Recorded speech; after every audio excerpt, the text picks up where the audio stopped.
Do you know what really grinds my gears? People who say that Rift has no in-game raiding content. Well, I am here to prove otherwise. Diving straight in at number 10, the last boss in Gilded Prophecy, and looking like Snooki on a good day, we have Uraluk. Now, Uraluk is one of my favourite encounters, just due to the fact that on release he was insanely hard. There was such a high healing requirement, the DPS requirement. You had to also be able to move quite rapidly and respond to the changing situations as he's teleporting around the room and making damage bubbles that if you are not inside of, you will die. During the last phase, there is insanely spiky damage, so the healers, which I was at the time pretty much full healer, have to be right on the ball.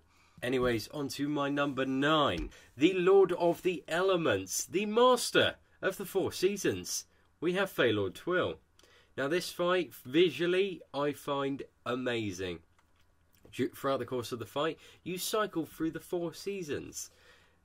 The season we are currently in on the video is summer. As you can see, there's a very nice summery atmosphere going on. Plants are growing and thriving and then exploding all over the raid. And then you go into autumn, which is much darker, followed by the last 50% of the fight being in winter, where you're battling against a blizzard, loads of lightning coming, and also strangling, decaying plants, which makes the fight brilliant, engaging, fun, and visually amazing. At my number 8 spot is the Prince, formerly known as Hylas. Now, what I absolutely loved about this fight is halfway through the fight, he banishes all the players, turns them into critters. You must then solve a short maze while avoiding rabid wolves that can kill you in a couple of hits if you get hit by them. You must then run back to the boss and burst his shield down before he heals too much. Now this combined with all the other mechanics, the heavy AoE that almost one-shots people, and also ads and bombs, you know, you've got a whole sort of mix which makes it a really fun encounter. You're always on your toes, and I love it. That's why it's my number 8. Anyways, moving on to my number 7. The Dragon of Life himself, Lord Greenscale. Now, the first time I saw this, I absolutely love the artwork for the dragon. I don't know why, it's just something that clings to me. I just think he looks absolutely awesome. I love his animations, the way he flows. Now, the fight itself has so many phases where different plants are coming out. You just get different plants added to the fight, which all have different abilities. And gradually it gets harder and harder and harder. So it really sort of builds on the fact that he's the Dragon of Life and he's getting plants to grow out the ground to beat you up, and ads are coming and spores, and you've just got the whole works with this fight, which makes it really enjoyable. Up next to number 6, and handing out more contracts than a mobile phone salesman, we have Sikaron. Located in the right wing of Hammernail, this boss brought a very new mechanic to the table, known as contracts. Basically, he would give one of the players in the raid a contract, which lasted 20 seconds. For the first 15 seconds, it would be friendly and increase your DPS, but for the last seconds, the bubble would turn red, which means you had to run out of the raid. And the expiration of the bubble, a red idol would spawn. Now, if you overlap these red idols for whatever reason, then it would result in the room exploding and the raid wiping. Okay, at number 5, we have Soulrender Zealous.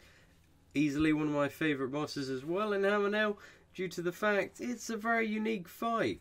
There are 4 lanes which different types of ads come up. You can either choose to stun the ads and kill them while they are in these lanes, or let them come to the main platform. Certain ads, for example the Maguses, if they got to the platform, they would start channeling a spell which would explode, thus wiping the raid. So this, along with the laser beam that is cast every 15 seconds and also skeletons coming from below, made it a really interesting fight. At number 4, we have Malforge and his dragon eggs. Now, what I loved about this fight is visually it looks amazing. It just feels like a very cinematic fight. You fight Malforge at the start, you weaken him to 50%. He's going crazy, throwing fire about. There are lava waves that you've got to dodge.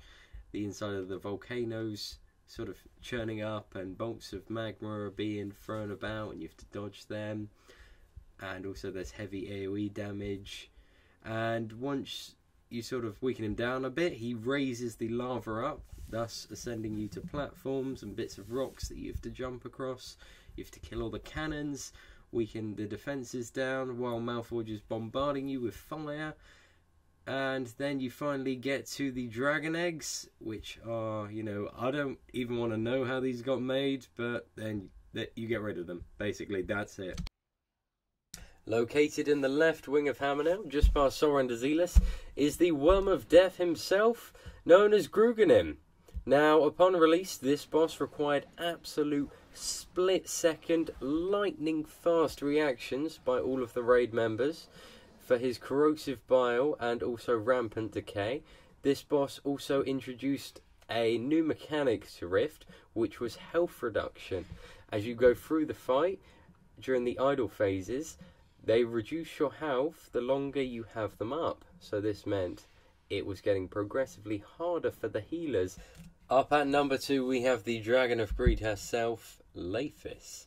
Now, only a couple of days after release, Leifis herself managed to claim the world first kill on a guild known as Voodoo. You may or may not remember them. So she was very happy with that and made a forum post about it, and you know, she got quite respected from the community. After several hotfixes though, she eventually got brought down by addiction. So moving on. Anyways, what I love about this fight is it's just visually amazing, mechanically fun, and all around awesome. Now, during the first phase, you fight her dragon form, and then at 50%, she submerges into this massive creature of coins, similar to the Sandman, but made out of gold coins instead of sand. There's a lot to do in this fight. I won't go over all the mechanics, because that would take me absolutely hours to do, but it's a very challenging fight, and if you want to check it out, there is a video in the link below. Okay, the time has finally come for my number 1 spot. The Lord of Madness himself, and his sidekick, Gennaro, similar to Batman and Robin in that sense. This fight took Epic, raised it to a whole new level, and then raised that level once again. This fight is a multi-platform fight where you are moving throughout the final chamber of Hammerknell. At first you're on the dock fighting Gennaro, and then you're sort of moving across the room on platforms where there are tentacles sort of coming left, right and centre.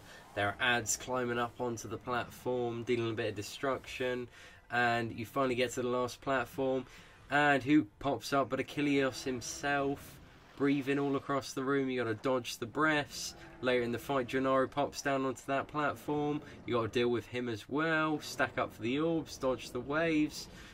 There's just so much going on in this fight. It's intense and insanely engaging. That's why it is my number 1 fight. And the feeling that you got when you first killed him was unmatched with any other feeling. It was just so good. You just felt so awesome. So just to round things off, I would like to know what your favourite boss encounter was in Rift Chocolate.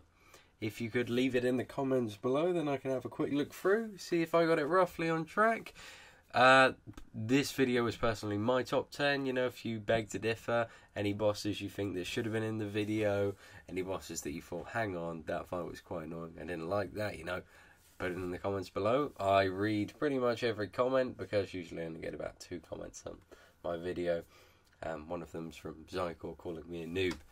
Anyways, thank you for watching and take care. As always, like and subscribe if you like the video. If not, then don't like. Actually, still like the video if you don't like it. Thank you for watching.